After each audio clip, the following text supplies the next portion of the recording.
2018 KTM 1290 Superduke R. Right now, we're on the Superduke R, and the torque is the key thing here. That is what I'm noticing the most. I got a few talking points as far as the sitting position that I've noticed right away. That, oh my god, it's fifth gear. Holy crap. The torque of this thing is, it's just magical. The torque of this thing is magical. It doesn't like being in a certain rev range. Like 3,000 RPM, it's not a very happy camper. It's kind of indicative to Ducati twins. It was very similar, but I'll tell you what, once you get above 6 grand, I mean, that was 6 going to 7, it just starts picking up like a freight train. And it just doesn't stop. So while behind this car is going really slow, this kind of proves my point here. We're at 3,000 RPM and this thing is lugging, is not happy.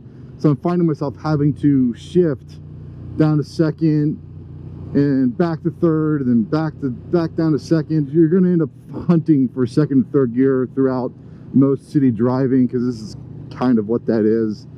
30, 45 miles an hour. Seating positions are very comfortable. I will point out that the seat does not allow me to go super far back.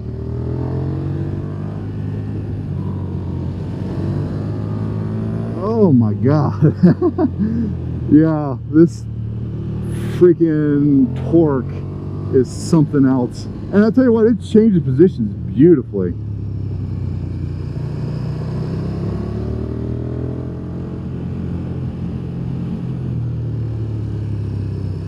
Oh man.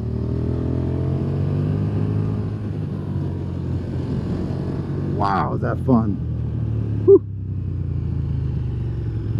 What a fun machine. You know, I'll talk about the seating position a little more once we get off the bike so you guys can hear me a little bit better. But initial impressions, it is actually a little more aggressive than I was anticipating. I thought it would be a little less, a little more upright than what it is.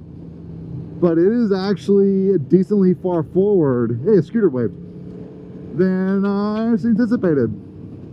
Especially when you get as far back on the seat, which again, I will point out that doesn't seem to be as far as I'd like. The rear sets, they're in a very good spot. They're very comfortable. As you can see, they're pretty in front of me. They're very high. I feel like my feet are easily 6 inches lower, although they might not be. It just feels that way, especially after coming off of that machine.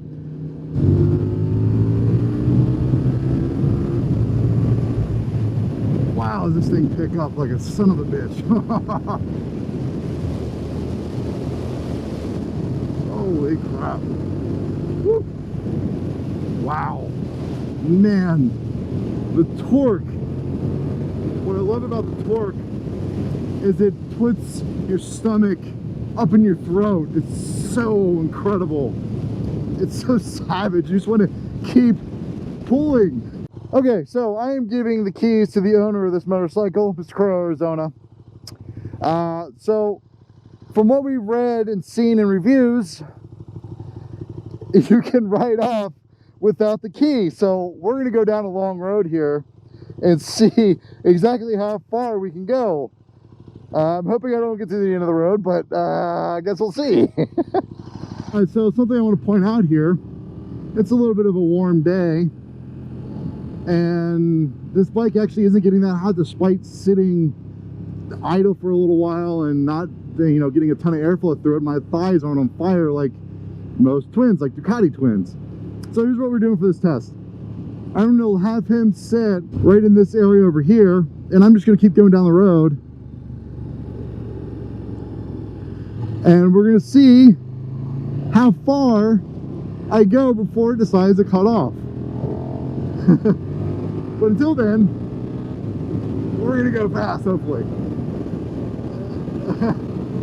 Oh my god. Woo. So far the key is not playing a factor. This thing above 6 grand is like you have to hold onto the bars tight in order for it to you know, not fall off. God, the torque of this thing is just magnificent. It's still running. So KTM, I'm hoping your newer models, holy crap, woo, I was not ready for that hit. I hope your newer models, the key is better. The vibrations, oh my God. This is such a visceral experience. You know, the biggest thing I miss about my Ducatis is that vibration, and holy crap, does this KTM have that. I feel it through my arms, through my feet. You just grab another gear. Oh man. I don't know how good my audio is. There's a ton of wind noise. But man, if I have to, I'll just do a voiceover. I don't care. Holy crap, is this thing fun. Oh. Man. Well, the key test failed. You can go a long ways without the key after it's started.